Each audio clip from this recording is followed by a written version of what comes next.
Welcome to Moderate to Severe, the podcast where we will dive deep into what it means to be a man today and tackle the real and raw issues facing us. We've created a safe space for setting aside the bravado, peeling back the armor, and talking about what's really going on inside. Mental health is no longer just a buzzword. It's real life and something that I, just like many of you, suffer through daily. I'm Jonathan Scott, and I want to focus on the value of vulnerability through personal stories, expert insights, and practical tools to help you take care of your mental well-being and redefine what strength really is.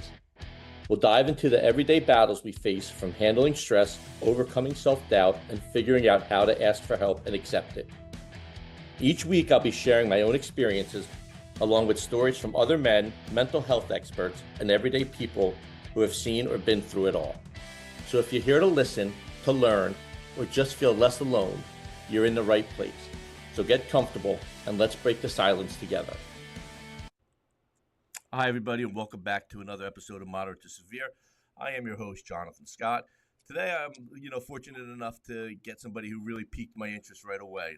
Jeremy Zeller of Jeremy Zeller Arts has joined me all the way from Kentucky. In the Northeast, Kentucky is far away. But Jeremy has dealt with some of the issues we've talked about and is also a songwriter and a musician. And, being the beginning poet that I am really intrigued me. So I'm very excited to talk to him today and have you guys listen to what he has to say. So, Jeremy, how you doing? I'm doing wonderful. Wonderful to be here. Thank you for having me. No problem. So what's it like down there? Because we're up in the Northeast and we got about 3 inches of snow today. What are you guys dealing with down there today? About the same. I mean, it's turned to slush now, so it's kind of just on its way out, hopefully. But we got about 3 inches. Yeah, we've been battling I'm heading out to the great country of the Dominican Republic next week, so I'm hoping to be able to fly out. So hopefully this weather stays down by you, no offense, but I know you can do your music indoors. How are you today? Like, what's going on in your life today? Professionally, why don't you tell us a little bit about what you do professionally and things of that nature? Yeah, I'm a singer-songwriter from Kentucky. Was born here. Spent about half of my childhood here in Kentucky and the creeks and hollers of Kentucky, and then spent the other half of my childhood in the suburbs of Chicago. And so then I made my way back down here to Kentucky as a 15-year-old, been here ever since. So I love where I live. I think it's a special place, and I'm grateful to be here. So I'm a singer-songwriter from this area. I've got a long history of experiences to pull on for my songs. Typically, I deal a lot with the mental health world. I'm an autistic adult, so there's parts of my journey that specifically are targeted for autism awareness. I'm a songwriter in and of itself. There's an organization called Operation Song in Nashville that I just signed with, and basically we'll be co-writing songs with veterans. So it's actually a pretty sweet deal. Be able to spend time with veterans that struggle with post-war PTSD and help them process that information. I was a pastor for 20 years, so being able to put my pastor's hat on with some of these veterans is one of the things that I enjoy about what I do. And then we take that experience and turn it into a song that they can kind of take with them. So that's been going on lately. Just released a couple songs. Videos for those are out on YouTube, I think. So yeah, been staying awesome. Busy with podcasts lately. That's awesome. So we'll get those links for the YouTube songs. Let me ask you a question. Now, the Operation Song, have you worked with veterans before? Or is this your first time working with veterans and being involved with the veteran community? It's the first time with Operation Song. Yes, I've done a lot of work with veterans through ministry and even family and friends that have been veterans. I've got that experience. My nephew just retired as a Marine. So yeah, my experience is kind of broad in spectrum, but as far as Operation Song, this is my first time doing anything like that. One of the things what I talk about, Jeremy, is I don't know your story before we talk, and I had no idea about the veterans. And one of the things I will say is when I went down to Sierra Tucson and spent my month, I was put with the veterans, and there is not a better group of people to work with, in my opinion. I don't know your opinion. I see you nodding your head, but the support and the love and the thankfulness that they had for me being down there and just being open with them is just something that I am drawn to. They had me open up. They had me, they treated me as one of their own. My two best friends are in law enforcement, so I have that, the active guys, but these veterans are a special group. I mean, what is it like just working with them? It's it depends on the veteran themselves. Most of the time, if they can be authentic with their experience and how it's affected them, and if they really want to kind of dig in for some healing and express that through song, um, it makes the process happen, I guess, because if they don't open up, it's just a different process. It doesn't it usually end up turning into the song that it could be. So it is all on. It is the experience is meant for the veterans more so than me as a songwriter, and so parts of what I do that bring me the most joy is when you actually see that authenticity begin to come through as they share their emotions and the experiences that they've been through. These are people that have put their lives on the line for me and for you, and that have experienced things that I myself have not. I'm not a military veteran. Both my fathers fought in World War II. I've got family that fought in Vietnam. I've got family that's fought in every war since. So, in that regard, I feel like this is my way to honor, their service to the country by telling their stories. And my grandfathers are gone, but that doesn't mean that I can't honor their spirit in the things that I write and the ways that I'm able to connect with some of these soldiers. They are a rare breed, and there is a reason why they understand and express love in a way that they do. It's because they're looking at it through a different lens than people like I have had the opportunity to look through. I've had experiences with war just through movies. I've never had to go to the battlefield. I've been in some pretty rough situations. I was an EMT for a while as well. So, that was actually one of the most healing parts of my life was when I was an EMT. I left the organized religion in 2017, and I still felt it deep in my bones to serve humanity, and I didn't know where to go. So I went ahead and went to school, got my EMT license, and became an EMT for a couple of years. And the the physicality of those experiences matched so well with the spirituality of the experiences I had had as a pastor, praying through families that were dealing with suicide, dealing with traumatic situations, dealing with, you know, if I'm there as a medic, it means that you're having one of your worst days. You know what I mean? And Right. so being able to take those experiences and tangibly put my hands onto these real situations. Now, these were, hadn't even had time to pray for them yet. It's like, this is the things that you did pray for as a pastor. So it was very healing for me. And now I take those stories and those experiences and I interweave them in my songs and my stories, to continue to just share the things and the experiences that I've been through, with others.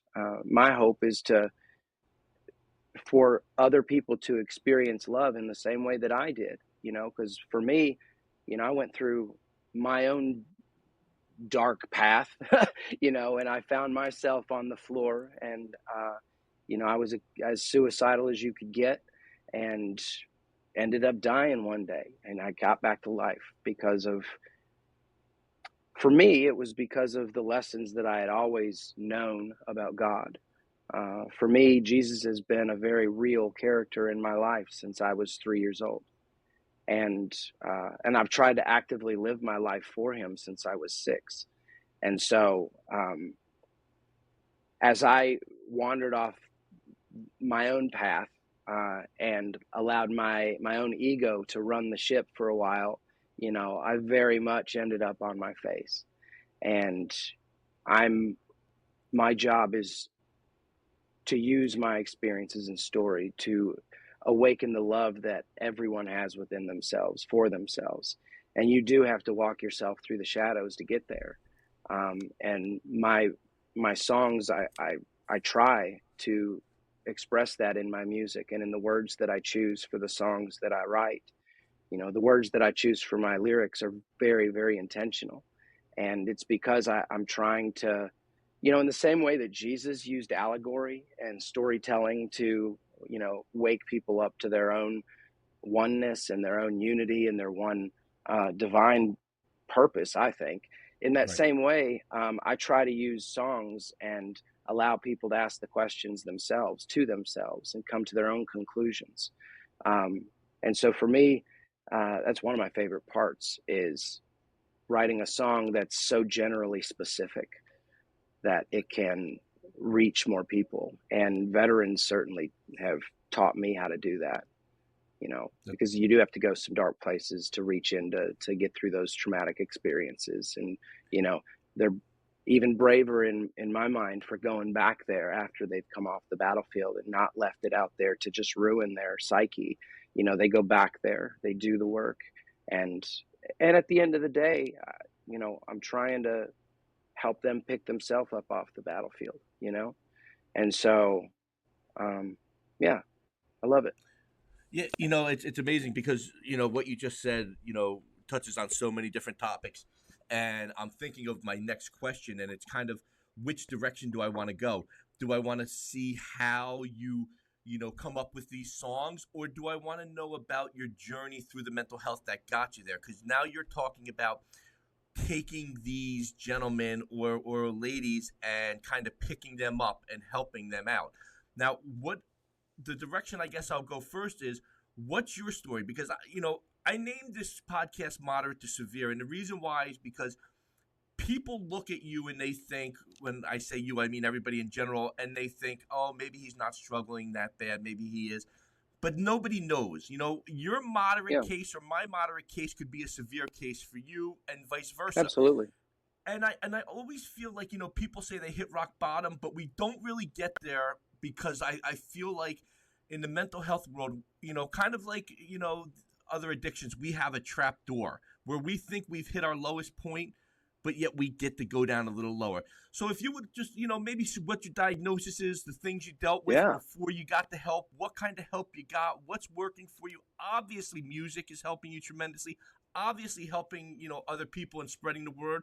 But if you could just share with the listeners, like your story, your struggle, your triumph, pretty much what you've overcome and what you're dealing with now. sure. Um, like I said earlier, I was diagnosed autistic as an adult. So my entire childhood, I was undiagnosed, didn't know. I'm grateful that my parents didn't know, especially my mom. She would have probably hovered over me and had me in every program, but it was the exact opposite. I've always had this tremendous sense of freedom that my parents afforded me. I never had a curfew growing up. I knew when the sun was going down and the moon was out, it was time to go home. And because I had so much freedom, I got myself into a lot of experiences, weird things that kids get themselves into. I was abused by a neighborhood bully sexually, and then finally had to figure out how to put that to a stop. And then once I did do that, I gained some courage as a kid and ended up fighting everybody I could because I just had this misplaced fear and anger that I had to do something with. And so if somebody was picking on my friends, I was going to beat you up. If you came and said something about my mama, you were going to get a broken nose. And growing up in the 80s, the way that we did, that's just how you grow up. You Yes. fight your friends, and that was very much a lifestyle that I went through. I was extremely bullied when I moved from Kentucky up north. Um, and then vice versa when I came back. I made a decision when I came back as a 15-year-old. I was like, okay, I'm going to recommit my life to Jesus. I'm not going to be that guy that is angry and looking to beat people up. I'm going to change my life. And then the first day of school, I had two rednecks whip a tennis ball in my face and try to fight me. But in that moment, I can remember thinking very clearly at that time, who are you now? Who do you want to be? Right. If you want to keep going the way that you were going, up north, then go ahead, tear them up, you can. But it was the knowing that I could and the reserve spirit that I took on instead that really taught me a new foundation, and it came at a good time too. I was just moving into a new school, and so it just really reaffirmed my faith in a cool way. And so I dove headfirst, into doing everything that I could at the church. I was used to being at the church. I was raised in it. I was born into it. My parents have been teachers and leaders in the churches ever since I was born. And so, being a part of that system, I dove straight in as a high schooler, and I ended up being one of the leaders in our youth group, and then going on to every organization that had Christian involved in it. In high school, I was either the president or one of the officers in it. It was my life. Met the children's I have three kids. It met their mother in high school. We ended up high school sweethearts, whatever. We were together for 26 total years, and then after 20 years, there was a situation where she was unfaithful, and I essentially thought that everything was over. It came out of complete left field, had no idea what was even happening in my life at that time. Ended up starting therapy at that point, but by then I was well onward to my spiral of addiction, because by that time I was prescribed some pain medicine because I have a back defect. Ended up having to have back surgery, same one that my dad and all five of his brothers and sisters have had to have, same spot. So went through my journey with addiction. Once I got pain pills, which I was initially, I didn't like drugs, so Right. finally, ended up being an elder at my church that prescribed them and talked me into taking them the first time. So I did. Well, then I found out, it'll numb more than just your back. So, so I went down about a 2-year path of just, by the end of it, I was taking 500 pills a month, 150 of which were pain pills. And I would take every pain pill I could in 2 weeks. And then I'd white knuckle it for 2 weeks, because I just wasn't the guy to go out and buy pills or anything. So I'd white knuckle it. And then finally, when I finally got tired of that, actually what happened, my insurance changed and I was able to go back to my original doctor. And I walked in, this was the doctor that I had seen since I was 16. The other guy was one that I had to change insurances for. Right. But the insurance changed back. So anyway, go back to my doctor, and I was just like, I need help. I'm in rough shape here. And so he actually helped me get off of the pills before my back surgery. It was crazy. So by the time I had my back surgery, I just took, the recommended dosage for 6 weeks, and then I was done. So, so that addiction journey that I went through, in the middle of it, I lost my family. I lost everyone around me. I ended up getting into another relationship that was just, I don't even know why. It was because she was a good fishing partner, I think. I needed a friend. She needed a friend. So we got married, ended up getting divorced 2 years after that, found another lady right away, which was just a pattern that I had in my life, I guess. And then she had 3 autistic children that I was helping raise. And so, that's the journey that's where I know God comes into play. There's no doubt in my mind that I was supposed to be in these kids' lives, because everything that I learned about their journey is, because 2 of them were nonverbal, and then another one was, she was a teenager, high functioning, but still there was a reality of therapy in her life. And just, I'm a pretty active parent, so I would learn whatever I could. And the more I learned, plus I was going to therapy again, and my therapist, he was like, yeah, I'm gonna send you to this other therapist that deals with autism. And so that's where that journey started. So I was diagnosed in 2021 Oh, wow. autistic. So, the entire time that was going on, I was trying to figure out my life, because as my first marriage ended, I had to step out of ministry, because even though I didn't do the thing, I was still part of the thing that happened, as it was my wife. I had to basically peace out of ministry for a while, which actually came at a pretty good time. I did not need what the church was trying to give me at that time. So, I ended up becoming an EMT. As I left the church, I became an EMT, and that did so much for my spirit. Um, as crazy as it sounds, because you don't get sleep there. When you're at the station, you don't really sleep. You might get to lay down between calls, but you're not really sleeping. And I did that for 2 years. And I would work as much as I could. And I think I didn't mind it as much because I got more rest at that EMS station than I was getting anywhere else, because I was able to do my job, go lay down, do my job, go lay down, if that's what I wanted to do. And that's exactly what I needed. God was putting me in this green pasture and making me lie there. He was not suggesting it. He was saying, you're here and you need Right. to rest as much as you can. And that took me into into COVID. So COVID changes everything, right? And so, as an EMT, they were asking us to get the shot. I didn't want to get the shot. They were going to force us to get the shot. There wasn't any research done on it at that time. I didn't Right. know. And so I just didn't feel good about it. That's where the autistic part of me comes in. It's like, I'm a very logical thinker, and that just seemed very illogical to me. And so I ended up going and getting a job at Toyota. I was working on the factory line. And all of a sudden, God started putting all the puzzle pieces of my life together. All the time that I had spent as a musician, all the time I had spent as a pastor, all the time I had spent as an EMT, and he began to give me songs. And as I started paying it, because it was the first time that I had really felt or heard anything in regards to my music for years.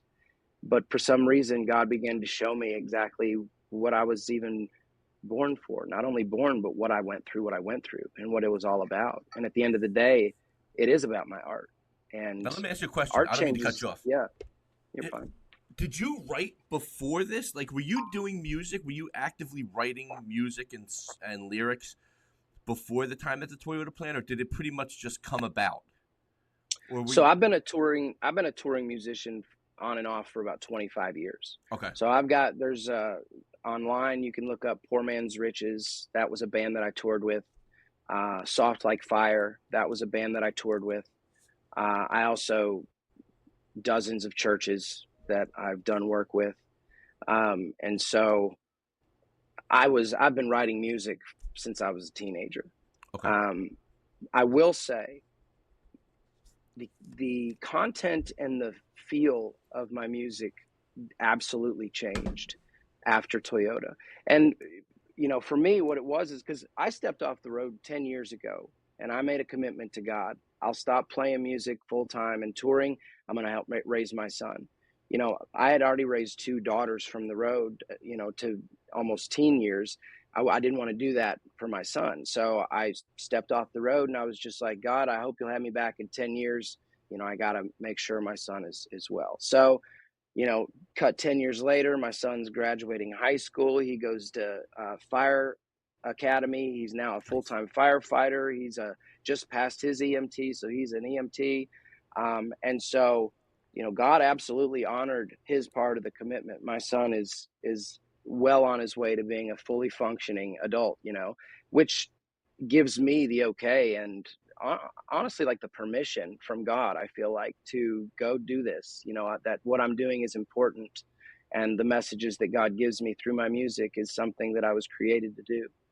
And so, there's a lot more. That was kind of a bullet pointed history of my life, but I'm open to questions.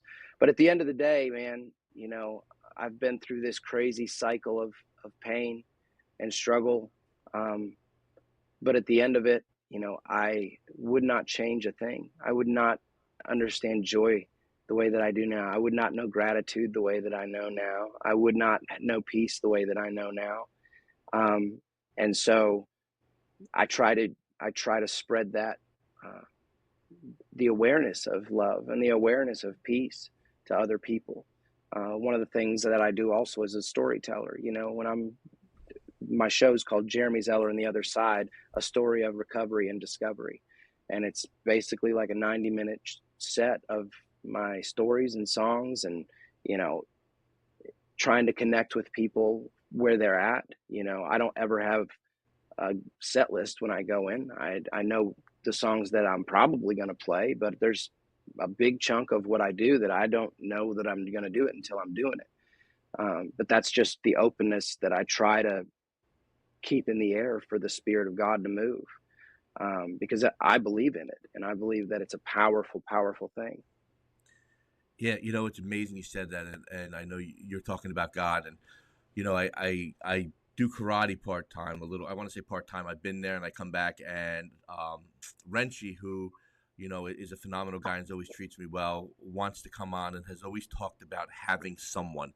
And he said, listen, there are people who focus on God. There are people who focus on whether it's Allah or whoever you focus on. He said, but you need to have that one person. You need to have that person that you rely on, that holds you accountable, that leads you and guides your light. And it seems like you found it. And you know, I want to ask you and go to the musical part, and especially what you said about you being like led and you know the lyrics. Listen. I've taught high school for 22 years. I've never written a thing. Um, I went down to Sierra Tucson and by a couple of guys was kind of pushed to write poetry. It's all I do now, Jeremy. Like I've written 70 poems since the middle of September. I do only rhyming poetry. I've tried other things. I've tried different, but I write poetry. And I don't know if you can relate to this. I'm hoping you do, and I don't sound ridiculous, but do they just come to you? I mean, there are days where I can put out 4 or 5 poems, and then I'll go blank for about 10 days. And then something comes over me. And like yesterday, I was sitting in my car waiting to go into therapy, and I punched out like 2 or 3, and I sent them to a friend, and she was like, these are phenomenal. How long did they take? And I was like, it took me 8 minutes. And she's like, there's no way. Yeah. Is that what you feel? Is that what your show? I mean, are you sitting in your shows and all of a sudden you're like, you know what? This song right here is what I'm feeling. Like, explain that. Like, explain your show. Oh, sure. No, so the songs, I'm not like impromptu singing. I've done that before as a worship pastor. You know, there's been many times where I've just started singing, praising God, whatever I wanted to in the moment.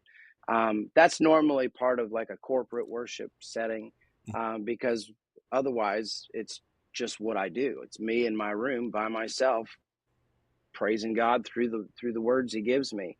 Um, Usually, what ends up happening is, uh, like you said, man, there's times where, you know, it'll just overtake you and you can't write fast enough. It's like you already know the last line when you're on the second line, you know, Absolutely. and it's this furious frenzy of chicken scratch trying to get it out for me anyway. Um, so yes, absolutely. I've got uh, several songs that have been born that way. On the other side of it, I've got songs that I've been working on for 20 years. I just finished a song, getting ready to release a song called Poured Out that I've been working on for 5, you know. It's just my like I said, I'm very intentional about the words that I'm trying to put into the song. So I'm a patient songwriter. I'll hold on to a song for a while. Now I've gone through things in my life where I've held on to a song too long, and it's been like, you know, just put it out there. The song I just released, "Hear Me," it's that. You know, I that song I wrote. I mean, it was just, it was, most of it was pretty much done. There was a couple lines I think in the chorus that I was just trying to get just right, but for the most part, the song itself kind of, it was a pretty quick process. Um, but Yeah, and sometimes it comes in chunks. I guess it really came more in chunks than "Hear Me." I wrote the first half of it one sit down, and the second half of it another time. So then there's other ones that take years to write. So it's just When you're whenever it's feeling ready it. to be done. Yeah. Yeah, whenever the Yeah, song's ready to be sung. I get it. And, you know, so I guess going back to the question is, so when you're performing your 90-minute show and you said you don't have a set list, you kind of create your set list off the feeling you're getting from the crowd and, Yeah, so usually what I'll do is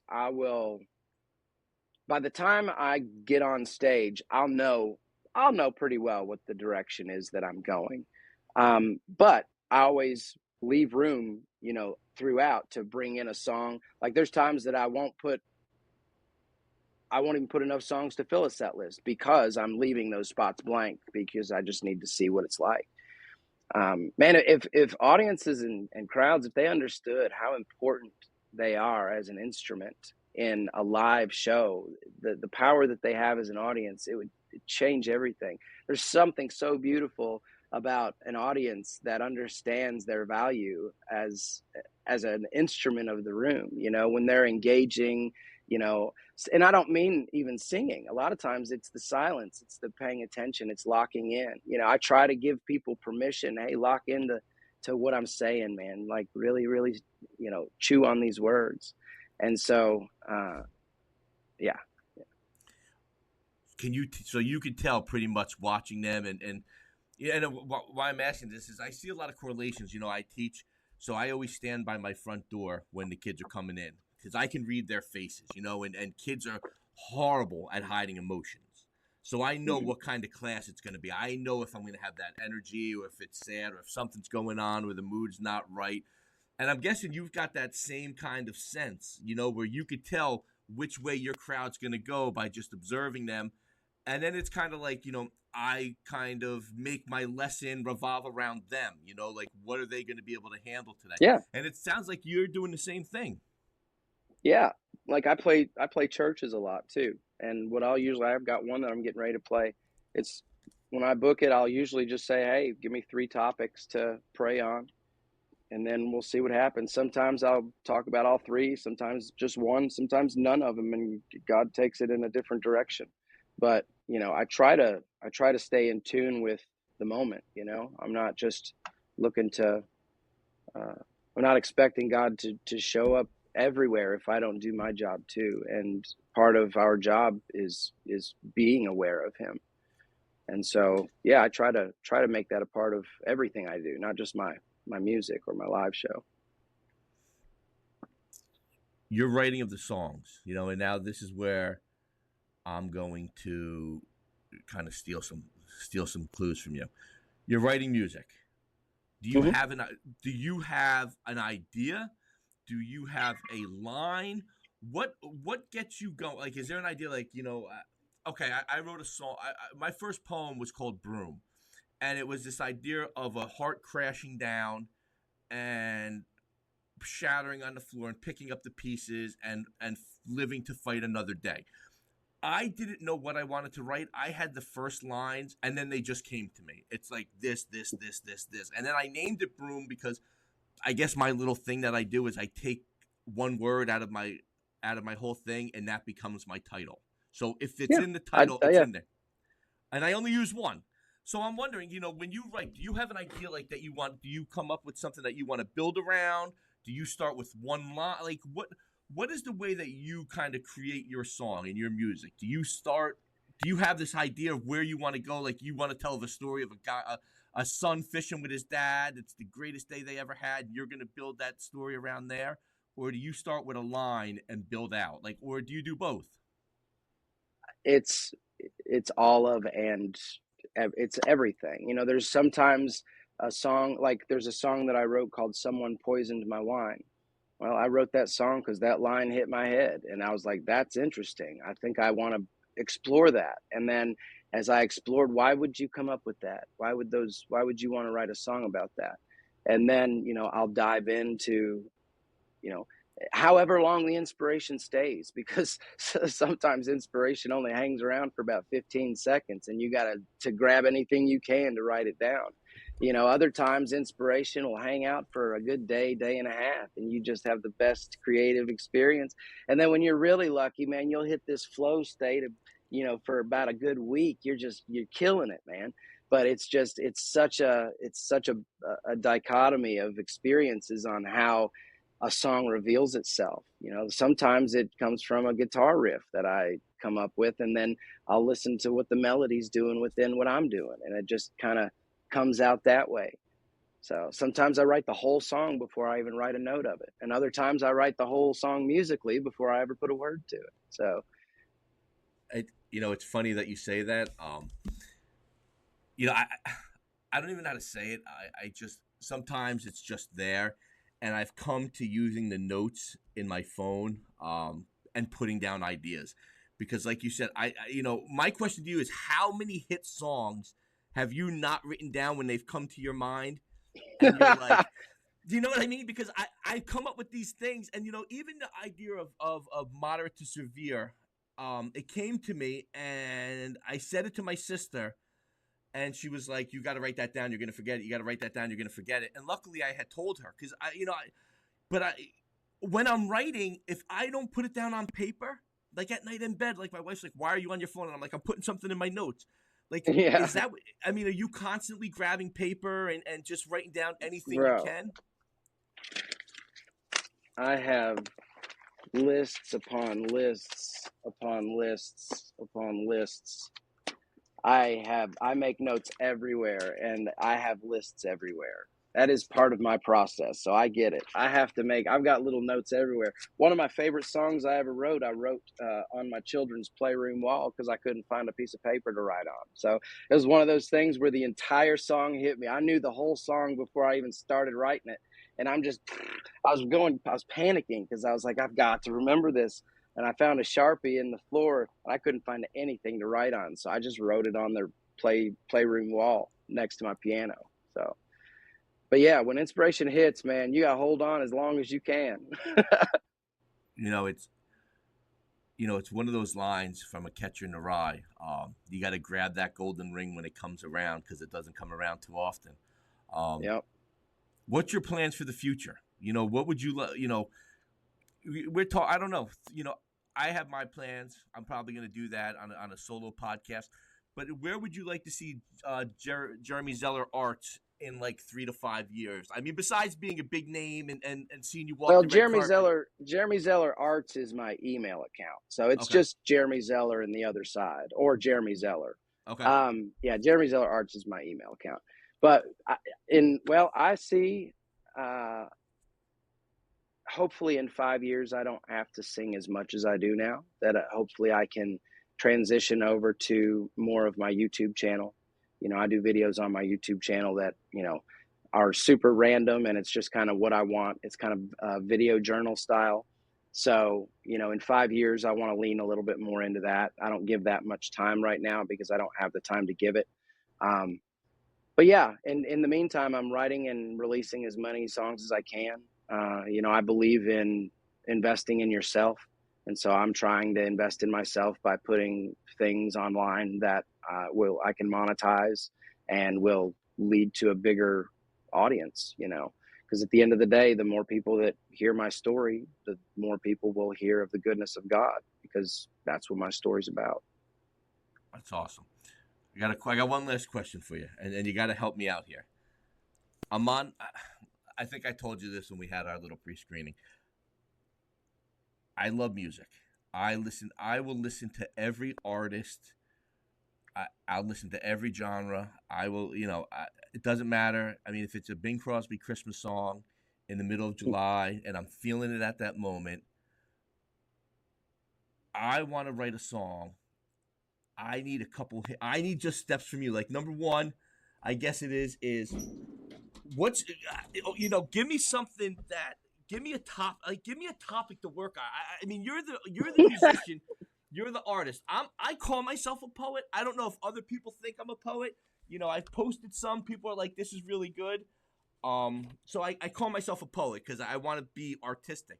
But I mean, if you could just give me a topic to write a song, just give me something. I want to see what I could do with it, and then Well, I was just asked today to write a song for an organization about homelessness. So I'm going to be writing a song about homelessness sometime soon. Okay. You know, yeah, I mean, that's inspiration, man. And it can be found anywhere. I find a lot of inspiration in nature. I'll go outside and go for a walk, and then, let my thoughts just play. And then Yeah. hopefully a phrase will, you know, catch my attention, and I'll write it down, or maybe I'll hear a melody in the wind, and I'll hum it into my phone. So it's just being aware that creative spirit is out there, and just being open to, receive it when it passes by. And, too many times, I know even for me, too many times I'll be laying down, just have gotten in for the night or something like that. And and something will hit me and I'll be like, oh yeah, that'd be cool. I'll write it down later. And then it's gone. It's gone. Yeah. It's Yeah. gone. We live in a colonial up here, and I back up to a sump, and that wind comes through and comes whipping around. And one day my son, who was 10, came in and, was ever since COVID, he's a little scared at night, just because we've been together, and he was like 6 and 7 and 5. And, he was like, can I come in your room? And we fought, and we were like, no, your room, your room, your room. And finally we were like, come stay in here. And I just remember the wind being real bad, Jeremy. And I said, the next day I wrote a whole poem, and I titled it Wind, and I talked about how you don't see it, you don't know it's coming, the destructive nature it has. And I correlated that and put it in with the idea of mental health and how we look like perfectly fine guys. We look, but there's something we're battling, and the destructive nature is just there, and it comes when it wants to, and it goes. So when you speak on nature, it really hits a point for me because,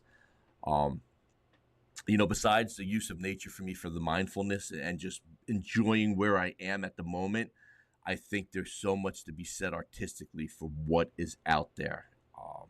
Oh yeah. And yeah. Oh, you can get lost in years of poetry just in the elements, man. Yeah. Wind, water, fire, earth. Yeah, I think I have one for every one of those. Yeah. So here's my deal. I'm gonna write you a song on homelessness. I don't know how many stanzas it has to be. I don't even know what it is. I know I need a hook. That's about all I know on music. I need something to hook. And I'm gonna put some lyrics together. In the next 2 weeks, I'm gonna email it out to you, and then I'm gonna wait for your response. You could send me a 1-word response. You could send me like you could say pretty much like, dude, bad. No, look, I will tell you, like, I get people, sending me stuff I have for years. I'll give you an honest critique. I don't mind that. It'll be how it hit me. Yeah, I'd appreciate. And usually it's an appreciated opinion because I'll try to look at it through the eyes of an artist also. So yeah, send it to me. I definitely will, Jeremy. Listen, I'm gonna start. I'm gonna go back on. I definitely have. I know a bunch of my buddies. I know my buddy Joe. When he hears this, is going to be on your YouTube channel right away because you're right up his alley. And I think there's a lot of folks up here in the Northeast who are going to tune in to kind of hear what you're about. We're into finding new things. A songwriter from Kentucky who lived in Chicago and went back to Kentucky and is doing the Lord's work and helping people. I think with that, I think you're going to be all right, my man. I think your dreams are going to come true. I want to thank you. For giving me the time. I really appreciate it. It's been a pleasure. It's always nice making a new friend and making a connection. And I wish you all the best of luck. And anything else you want to say? Any other last little plugs or anything? No, man. I just appreciate any support online I could get. A share here, a like there. That'd be great. All right, Jeremy. Yeah, look me up. I'm very easy to reach. So, yeah. All right, folks, I'm gonna include all of the socials and everything in the notes, so just go check them out. And if not, you can email me at jonathan@moderate-to-severe, and I'll send you all of Jeremy's information, and we can go from there. Jeremy, it's been a pleasure. Have a great day. Thank you. You as well. And that wraps up another episode of Moderate to Severe. Remember, it is okay to not be okay. Mental health is a journey, and every step counts, no matter how small. I hope today's discussion resonated with you and reminded you that you are not alone in this journey. Please do not use this advice medically, as this is just my story and my tales. If you need help, please seek it out from a medical professional, go to a hospital, or call 988, the suicide hotline. If you found this episode valuable, please share it with your friends or family. Let's crack the stigma and keep the conversation going. Don't forget to subscribe, leave a review, and join us next week. Take care of yourselves and remember that reaching out for help is a sign of strength. Until next time, keep looking after your mental health and supporting each other. This is Jonathan Scott. Have a great day.